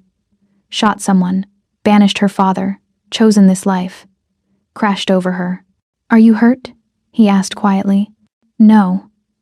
Her voice came out hollow. "I shot someone. I sent my father away forever. I crossed every line I swore I wouldn't cross. Yes. And I don't regret it." The admission felt like exposing a wound. I should regret it. I should hate myself. But all I feel is relief that it's over. That's not wrong. Hajun's voice was gentle. That's survival. That's choosing to live instead of drown. My father called me broken. Your father is wrong. He pulled back slightly, forcing her to meet his eyes. You're not broken, Megan. You're evolved. You saw the choice. Let the man you care about die, or pick up a weapon. And you chose life. That's not corruption. That's clarity, Kevin said. Kevin is a manipulator who needs everyone else to be as twisted as he is to feel better about himself. Hajun glanced back at his half-brother, still slumped against the support beam. Don't let his words poison what you've become. Megan wanted to believe him. Wanted to think that shooting someone to save a life made her something other than a killer. But the weight of the gun she'd held wouldn't leave her hands. Hajun seemed to sense her spiral. He cupped her face, forcing her attention back to him. Look at me. Tell me what you see. A monster who kills without hesitation. Yes. And? His eyes held hers, relentless. What else? Someone who saw me when no one else did. Someone who challenged me. Someone who gave me purpose. And do you think I became this without cost? Without choices that haunt me? Without wondering if I'm irredeemable? His thumb brushed her cheek. I've made terrible choices, Megan. I live with blood on my hands every day. But I also live. I build. I protect the people who matter to me. That's what you did tonight. You protected what matters. At what cost? The cost of innocence. He said it gently but truthfully. But innocence isn't the same as goodness. You can be good without being innocent. You can choose mercy without being naive. You can acknowledge what you've done and still deserve better than drowning in shame. His words settled over her like absolution she wasn't sure she'd earned. What do we do with Kevin? She asked quietly. Hajun looked back at his half-brother, who watched their exchange with pale fury. That's not my choice to make alone. Not anymore. What do you mean? You saved my life. You broke his weapon. You made this victory possible. Ha. June's voice went formal, serious. So the choice is yours, Megan. Do we kill him? Turn him over to authorities? Let him live in exile? This empire belongs to both of us now. Both of us decide its justice. The weight of that choice pressed down on her shoulders. Kevin had built the weapon that forced her into this world. Kevin had hired her father, creating the trap that destroyed any chance of reunion. Kevin had threatened thousands of innocent lives. By every measure, he deserved to die. But looking at him, broken, bleeding, defeated, Megan felt something unexpected. Pity. He's your brother, she said quietly. Half-brother. And he tried to destroy everything I've built. I know. She looked at Kevin, at the cold beauty that masked emptiness inside. But killing him doesn't change what he did. It doesn't bring back the innocence I lost. It just adds more weight to carry. So what do you suggest? Megan thought about her father's exile. About the choice to live with consequences rather than escape them through death. Let him live, she said finally. But not in comfort. Not in hiding. He lives knowing he failed. Knowing you won. Knowing that everything he tried to take from you is now under our protection. Hajun's expression shifted to something thoughtful. You want him to watch his legacy crumble. I want him to understand that destruction doesn't equal power. That all his spectacle and violence accomplished nothing except his own defeat. She met Kevin's eyes across the warehouse. Death would be mercy. Life is justice. Kevin's laugh was bitter, pained. You think exile is worse than death? You think watching from a distance is punishment? I think you'll spend every day knowing you were beaten by a maid and a monster. Megan's voice carried steel she didn't know she possessed. I think you'll remember that moment when I held a gun and chose to save instead of destroy. And I think that will eat at you far more than a bullet ever could. Something flickered in Kevin's eyes. Recognition, maybe. Or grudging respect. Hajun turned to Jay. Arrange transport. South America. Enough money to survive but not thrive. And make sure he understands. If he ever returns, if he ever threatens what's mine, there will be no mercy the second time. Understood, boss. And V89, they left Kevin in Jay's custody and walked out of the warehouse together. Dawn was breaking over Philadelphia, painting the industrial wasteland in shades of gold and rose. Bodies had been cleared. Evidence was already being sanitized. Within hours, it would be like the battle had never happened. But Megan would carry it forever. The weight of the gun. The look in her father's eyes. The choice to exile rather than execute. Hajun's hand found hers as they approached the waiting car. Are you okay? No. The honest answer came easier than pretense. But I will be. That's all anyone can ask. They drove back to the penthouse in silence, both exhausted, both processing what they'd survived. When they arrived, dawn had fully broken. Light streamed through the floor to ceiling windows, making everything look clean and new despite the blood on their clothes. Hajun pulled her close in the middle of the empty living room, holding her like she might disappear. Thank you, he whispered against her hair. For what? For choosing to stay, for seeing this through, for becoming my equal when you could have stayed safe. His arms tightened. For saving my life. You would have done the same. Yes. But that doesn't make your choice less extraordinary. They stood like that for a long moment, two people who'd walked into darkness and emerged, changed but intact. Finally, Megan pulled back enough to see his face. I need a shower. And sleep. And time to process what I've become. Take all the time you need. Hajun brushed hair from her face. I'll be here when you're ready. She believed him. For the first time since entering his world, she believed he'd keep his promises. She walked to her suite. Still luxurious, still beautiful, but no longer feeling like a cage, and stood under water so hot it bordered on pain, watching her father walk away, watching Kevin's exile, watching herself transform from invisible maid to something fierce and necessary. And through it all, Hajun had stood beside her, not controlling her choices, not making decisions for her, just present, supportive, equal. When she emerged an hour later, clean and exhausted, she found him in his office, staring out at the city with whiskey in hand. Can't sleep? She asked from the doorway. Too much adrenaline. He glanced back. You? Same. Come here. She crossed to him, and he pulled her into his lap with gentle possession. They sat like that, watching Philadelphia wake up, both lost in their own thoughts. I'm not the same person who walked into your study 2 days ago, Megan said quietly. I know, and I'm not sure who I am now. You're someone who survived. Hajun's voice was quiet but certain. Someone who made impossible choices and lived with the consequences. Someone who's finally free to become whoever you want to be. Is that freedom? Or just a different kind of cage? That's up to you to decide. He pressed a kiss to her temple. But Megan, whatever you decide, wherever you go from here, you're not invisible anymore. You can't be. You've been seen. Really seen. And that changes everything. She leaned back against him, feeling the truth of his words settle into her bones.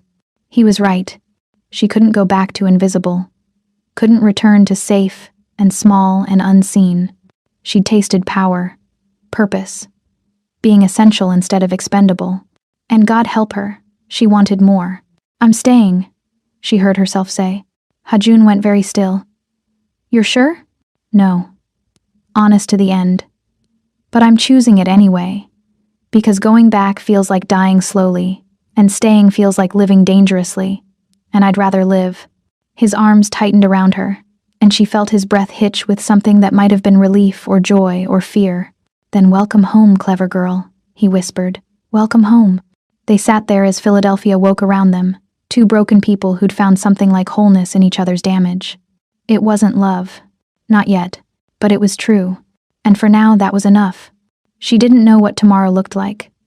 Only that she'd stopped being afraid of her own darkness. Whatever came next. War. Love. Both. She would meet it on her terms. 6 months later, Seoul shimmered beneath their windows like circuitry alive with power. Megan stood at floor-to-ceiling windows overlooking the Han River, wrapped in black silk that cost more than her old car. Behind her, Ha-jun's arms circled her waist, his lips tracing the curve of her neck. She'd stopped flinching at his touch months ago. Now she leaned into it, into him, into the life they'd built on darkness and mutual obsession. "The Yakuza accepted our terms," he murmured against her skin, his Korean accent turning each word into silk. "The East Coast is ours. What about the Russians? They'll fall in line or fall apart." His hand slid possessively over her hip. "The strategy you designed, cutting their supply chains while offering legitimate alternatives. It's brilliant. They can't fight what they can't see. I learned from the best." She turned in his arms, and the diamond on her finger caught the city lights. Black diamond, rare and flawless, like the one his mother had worn. They'd married a month ago in a private ceremony. No guests, no witnesses except Jay, just vows spoken in blood and shadows and promises that felt more binding than any legal document. Mrs. Kim Megan, or Megan Anthony Kim when she wanted to maintain her own identity in business dealings. Both names carried weight now. She ran criminal operations from behind screens. She'd erased rivals, stolen data, laundered millions through shell companies that existed only in digital space. She'd become the ghost in the machine, the invisible hand moving Ha-jun's empire into the future. And she'd never felt more alive. Her mother lived in luxury in Zurich now, believing her daughter worked in international consulting, close enough to truth. They video-called weekly, and Megan spun stories about clients and travel and a life that was normal enough to be believable. Her father had sent one email from Buenos Aires 3 months ago. "I see you in the news, under different names, but I know it's you. I don't know if I should be proud or terrified." She'd deleted it without responding. She'd learned to bury guilt beneath precision. The only way to stay functional in Ha-jun's world was to code her emotions the way she coded firewalls, contained, encrypted, unseen. Some bridges weren't meant to be rebuilt. The silence after war was the strangest kind of peace. Seoul's skyline shimmered through the glass, each light a reminder that survival came with its own ghosts. Ha-jun's phone buzzed against the glass table. The shipment cleared customs. No complications. Good. Megan pulled him toward the bedroom, this space they'd made theirs. All dark silk and city views and evidence of lives lived in dangerous luxury. "We celebrate later. Right now, I want you to remind me who I belong to." His eyes darkened with familiar hunger. "Say it first. I'm yours." She kissed him, teeth and tongue and promise. "Every dark, twisted, brilliant part of me. Forever." "No." Ha-jun lifted her, carrying her to their bed. The one where he'd worshipped and challenged her 1,000 times. "Not just mine, precious girl. We belong to each other now. The way fire belongs to what it burns. Equal only in the scars it leaves." He laid her down, stripped away the silk with reverent hands, and claimed her with the same intensity as that first night, but different now, deeper. Built on months of learning each other's bodies, each other's triggers, each other's darkest wants. They moved together like code and encryption. Complex, layered, solving for variables that changed with every iteration. And when they finally collapsed into tangled limbs and satisfied exhaustion, Ha-jun traced patterns on her dark skin that glowed in the soul night. "Regrets?" he asked quietly. Megan thought about the woman she'd been 6 months ago. The broke student cleaning floors, drowning in debt, dreaming of normal. That woman was dead. In her place lived a queen of shadows, partner to a king of violence, and she wouldn't change a single thing. She thought about her father's horror, society's judgment, the line she'd crossed when she pulled that trigger. Then she looked at the man who'd seen her brilliance when the world saw a maid, who'd challenged her instead of coddling her, who'd given her power instead of just safety. "Only that I didn't find you sooner." He kissed her forehead, tender in a way reserved only for her. "We have forever now." Forever in hell? The best kind of forever. They fell asleep as Seoul glittered below. Two people who'd chosen darkness over light, obsession over sanity, and each other over everything else. The next morning, Megan woke to find Ha-jun already in his office, conducting business in rapid Korean. She showered, dressed in tailored black pants and a crimson blouse, and settled at her own command center. 3 curved screens displaying markets, communications, the digital pulse of their empire. A message waited in her secure inbox. Anonymous. Encrypted. She broke the encryption in 90 seconds. Child's play now. And read the contents. New player entering the East Coast market. Former NSA. Dangerous. Claims to have information about Ha-Joon Kim's wife. Attached. Surveillance photos. Her. Entering a server farm in Virginia last month during a business acquisition. Her. Meeting with their financial advisors in Manhattan. Her. At a charity gala on Ha-Joon's arm. Looking every inch the legitimate businesswoman. But beneath those, older photos. Her in a maid's uniform. Her father's NSA personnel file. Kevin Park's autopsy report. Wait. Autopsy? Her blood ran cold. For a long moment she just stared at the screen, pulse roaring in her ears. The room felt smaller, like the walls had been listening the whole time. Kevin was supposed to be alive. In exile. That had been the deal. She pulled up secure channels, traced back 3 months, and found it. Kevin Park, deceased. Apparent suicide in Buenos Aires. Single gunshot wound to the head. But the ballistics report told a different story. Professional hit. Made to look like suicide. Ha-Joon had killed him anyway. You're tense. What's wrong? She spun to find him in her doorway, coffee in hand, wearing that expression of casual concern that used to fool her. Kevin's dead. He didn't even blink. Yes, you told me he was alive, in exile. He was, for 3 months. Ha-Joon set down the coffee and moved closer. Then he contacted a journalist. Started talking about his brother's criminal empire and the innocent woman he'd corrupted. He was going to expose everything. Expose you. So you killed him. I protected what's mine. No apology. No softening. He violated the terms of his exile. He threatened you. I eliminated the threat. Megan stared at him, at this man who'd promised no more secrets, and felt something crack in her chest. The memory of his old promise. No more lies. Flashed through her mind, bitter as static. You lied to me. I protected you from a decision you didn't need to make. His voice stayed calm, rational. You chose mercy. I respected that choice for as long as it was viable. When it became a liability, I made the hard call. That wasn't your call to make. It was exactly my call to make. He moved closer and she backed up against her desk. You're brilliant with strategy, with code, with seeing 3 moves ahead. But Megan, you're not a killer. Not really. You shot that guard to save my life, but executing Kevin in cold blood? That's not who you are. So I did it for you. You don't get to decide who I am. She wanted to hit him, to make him feel the weight of what he'd stolen. Her choice, her agency. But rage cracked under the pressure of everything they'd already done together. I'm not deciding who you are. I'm protecting what you are. His hands settled on either side of her, caging her without touching. You're good, Megan. Despite everything. Despite this world.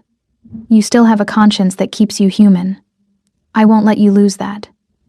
Not for anything. That's not protection. That's control. He watched her for a long time, jaw tight, as if weighing whether to detonate something sacred. It's love. The word hung between them like a grenade. What? Her voice came out barely above a whisper. Ha-Joon's expression softened into something vulnerable, raw. It's love, Megan. Messy and fucked up and probably not what either of us expected. But I love you. I love you enough to carry the weight of Kevin's death so you don't have to. Love you enough to make the hard choices that let you keep believing in mercy. Love you enough to lie when the truth would break something precious. That's not love. That's obsession, manipulation, control? He smiled without humor. Yes, it's all of those things too, because I never learned how to love cleanly. But Megan, I learned how to love you. And that means protecting you from becoming like me. She wanted to scream at him. Wanted to rage about lies and broken promises and the fact that he'd killed Kevin behind her back. But part of her, the part that still woke up sometimes in the middle of the night, seeing that guard's face as she pulled the trigger, felt relieved. She hadn't had to kill Kevin. Hadn't had to carry that weight. Ha-Joon had carried it for her. I hate that you're right, she whispered. I know. And I hate that I'm relieved Kevin's dead. That's human. That's normal. His hand rose, cupping her face. Being glad a threat is gone doesn't make you a monster. It makes you someone who values her own survival. But you killed him. For me, I'd kill 1,000 men for you. Simple, certain, terrifying. I'd burn the world if it meant keeping you safe. That's what love looks like in my world, Megan. It's not flowers and sonnets. It's blood and sacrifice and making sure the person you love never has to carry weight they can't bear. She looked up at him, at this man who'd orchestrated her entire life, who'd lied to protect her conscience, who loved her in the most fucked up way possible, and realized she loved him back. Not despite the darkness, but because he carried it so she didn't have to. Don't lie to me again, she said finally. I can't promise that. Honest to the end. If the truth would destroy you, I'll lie every time. But I promise this, I'll never make you complicit in violence you don't choose. That's yours to control, always. It wasn't the promise she wanted, but it was the promise he could keep. The message, she said, pulling herself back to business. Someone's threatening us. Former NSA, they have information about both of us. Hajun's expression shifted to something cold, calculated. Thomas Sterling. You know him? I've been monitoring NSA chatter since Kevin's death, he said. Your name came up twice, once attached to a security breach, once to a buried investigation. Your father's old partner, the one who's been hunting him for 12 years. He pulled up a file on her screen. Surveillance photos, background intel, communication intercepts. He found Kevin's body, started digging, connected you to me, connected your father's code to the virus. How much does he know? Everything. Hajun's voice went grim. And he's not interested in money or power. He wants justice, wants to expose the whole operation, wants to see both of us in prison. Megan's mind raced through options, strategies, contingencies. We can't kill him. He's NSA. His death would trigger investigations we can't contain. Agreed. And we can't run. Our empire is too visible now, too established. Also agreed. So what do we do? Hajun's smile was sharp, dangerous. We do what we do best. We make him see that exposing us destroys more than it saves. We make him choose between his justice and the greater good. How? By showing him exactly what we've built, and what falls apart if we fall. Thomas Sterling sat in the diner 3 blocks from their Seoul hotel, looking exactly like Megan remembered from her father's old photos. Older now, hair more gray than brown, but those same sharp eyes that had probably seen too much. She slid into the booth across from him, alone. Hajun was nearby. She could feel his presence like a ghost at her back. But this conversation needed to be hers. Mrs. Kim, Megan Anthony. Sterling's voice carried decades of disappointment. The woman who chose a monster over her conscience. Call me whatever makes you feel righteous. She signaled the waitress for coffee. You asked for this meeting, I'm here talk. I know what you are, what you've become. He slid a folder across the table. Money laundering, digital theft, accessory to murder. You helped Hajun Kim build an empire on blood and stolen lives. I helped him build an empire on strategy and innovation. She didn't open the folder. Everything we do has legitimate fronts, legal protections. We operate in gray areas, Sterling, not black ones. Kevin Park is dead, executed. Kevin Park killed himself. There's an autopsy report. Falsified. I had independent analysis done. He leaned forward. You chose mercy. Let him live. And your husband murdered him anyway. The word husband from his lips made it sound like an accusation. Kevin violated the terms of his exile, Megan said calmly. He threatened innocent people. He was dealt with. By assassination. By justice. Her eyes held his. You want to talk about justice, Sterling? Let's talk about the 47 children my father killed. The ones he's been running from for 12 years. Did you ever find out what happened to them? His jaw tightened. I did, she continued. I traced the operation. Found the intelligence that was verified by 3 separate sources. Except all 3 sources led back to one man, Senator Richardson Voss. He needed a terrorist incident to push his defense bill through Congress, so he manufactured one. Used my father's code to create a tragedy. That's not. It's all true, and it's all documented. She pulled out her own folder, complete with financial transfers, communication logs, and Voss's personal journals detailing the operation. My father built the weapon, but Voss aimed it at children. Sterling's face went pale as he scanned the documents. Where did you get this? I'm very good at finding ghosts in machines. Megan's voice stayed level. Voss has been operating for 20 years, using NSA assets to create crises he can solve. Your partner, the one who died in that car accident 5 years ago? Rebecca Chen? That wasn't an accident. That was Voss cleaning up a loose end who'd figured out his pattern. You're lying. I'm offering truth. Uncomfortable truth. She pushed the folder closer. Take it to your superiors. Expose Voss. Get actual justice for those 47 children and the dozens of others who died because one senator wanted power. In exchange for what? You leave us alone. Simple. Direct. You don't expose Hajun's operations. You don't publish whatever exposé you're writing. You let us continue building what we've built. Which is? Megan pulled out a tablet, opened a secure file. Look at this. Really look. He scrolled through pages of data. Financial reports, infrastructure projects, educational initiatives. What am I seeing? Our empire. She zoomed in on specific entries. Yes, we run operations that exist in legal gray areas, but look at what we fund with those profits. Hospitals in Manila, schools in Jakarta, tech training programs for underprivileged kids across Asia. We've pulled 3,000 families out of poverty in the last 6 months. Built infrastructure that governments ignored. Blood money. Money that saves lives. Her voice sharpened. You want to take us down? Fine. But understand what falls with us. Those hospitals close. Those schools shutter. Those families go back to desperation. Is that the justice you're after, Sterling? Trading our sins for their suffering? He stared at the screen. His expression conflicted. You're trying to manipulate me. I'm trying to show you reality. Megan leaned back. You see the world in black and white, good guys and bad guys. But we operate in gray, Sterling. We do terrible things that enable us to do extraordinary things. And yeah, maybe that's fucked up. Maybe we're corrupt and broken and damned. But we're also the reason 3,000 kids have clean water and education. That doesn't erase the crimes. No, but it complicates the justice. She finished her coffee. So here's my offer. Take down Voss. He's the real monster. He's the one using intelligence assets to murder innocents for political gain. Take him down and we'll help. Full access to our intelligence networks, resources, protection for you and any witnesses. And Hajun Kim walks free. Jun Kim continues building an empire that, yes, exists in moral gray areas, but also saves actual lives. You get to be the hero who takes down a corrupt senator.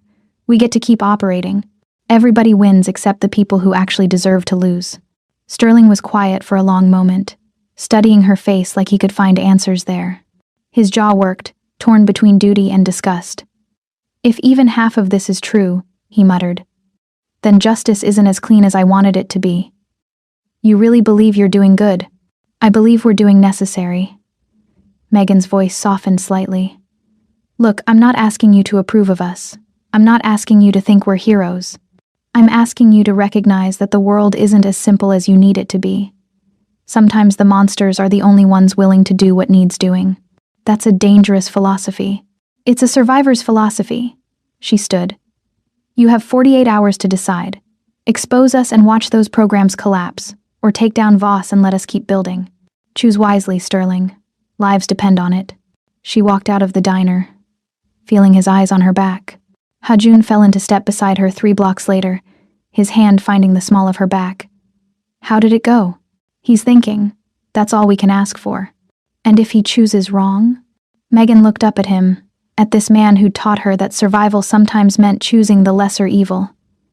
Then we do what we always do. We adapt. We survive. We protect what's ours. Together? Always together. They walked through Seoul's streets. 2 people who'd built an empire on darkness and found something like light in each other's shadows. The next day, Sterling sent a message. I'm going after Voss. But Megan, this doesn't make you innocent. It just makes you necessary. Don't ever forget the difference. She wouldn't. Because she'd learned that innocence was overrated. That being necessary meant carrying weight that crushed softer people. That loving a monster meant becoming one yourself, just a little, in the ways that mattered. But she'd also learned that monsters could build beautiful things, could save lives while destroying others. could love with a fierceness that transcended morality. 3 weeks later, Senator Voss was arrested. Somewhere between guilt and glory, they'd stopped searching for redemption and started building something that made sin feel useful. The news broke internationally. Corruption, conspiracy to commit murder, abuse of intelligence assets. Sterling got his hero moment. Hajun and Megan got their continued operations. And somewhere in Buenos Aires, Marcus Anthony read the news and understood that his daughter had become someone he'd never imagined. Someone powerful enough to negotiate with the righteous. Someone dark enough to make those negotiations succeed. Someone who'd stopped apologizing for surviving. That night, Megan stood at their windows overlooking the Han River. Hajun's arms wrapped around her, and felt something she hadn't felt in years. Peace. Not the peace of innocence, but the peace of acceptance. She'd crossed every line she'd sworn to protect. Become everything she'd feared. Chosen darkness over light, obsession over safety, power over purity. And she'd do it all again, without hesitation, because the alternative, being invisible, powerless, drowning, that was the real death. This was living. Dangerously, darkly, deliberately. "What are you thinking?" Hajun murmured against her neck. For once there were no ghosts in the room. No codes. No blood between them. That I love you. Simple, true, terrifying. That I'd choose you 1,000 times over. That I'm finally exactly who I was meant to be. And who's that? Your equal, your partner, your queen. She turned in his arms, meeting his eyes. The woman who sees you completely and chooses you anyway. His smile was slow, devastating, genuine. "Then let's rule our kingdom, clever girl. Together." "Together," she agreed, and meant it with every dark, twisted, brilliant part of her soul. Because some love stories were written in flowers and sonnets, but theirs was written in code and blood and unbreakable devotion. And it was perfect. Outside, the city glowed amber against glass and steel, the same color as the night they met, but now it reflected her crown instead of his shadow. Thank you for watching. If this story moved you, if you felt the danger, the desire, the impossible choice between light and shadow, don't just scroll. Hit that like button. Drop a comment telling me where you're watching from and what moment grabbed you hardest. And subscribe, because more stories like this are coming. Stories where love isn't soft, it's survival. Where women don't need saving, they need seeing. Where darkness isn't the end of the story, but the beginning of something extraordinary. Because sometimes, the monsters aren't the villains. Sometimes, they're the only ones brave enough to see who we really are. Until next time, stay dangerous.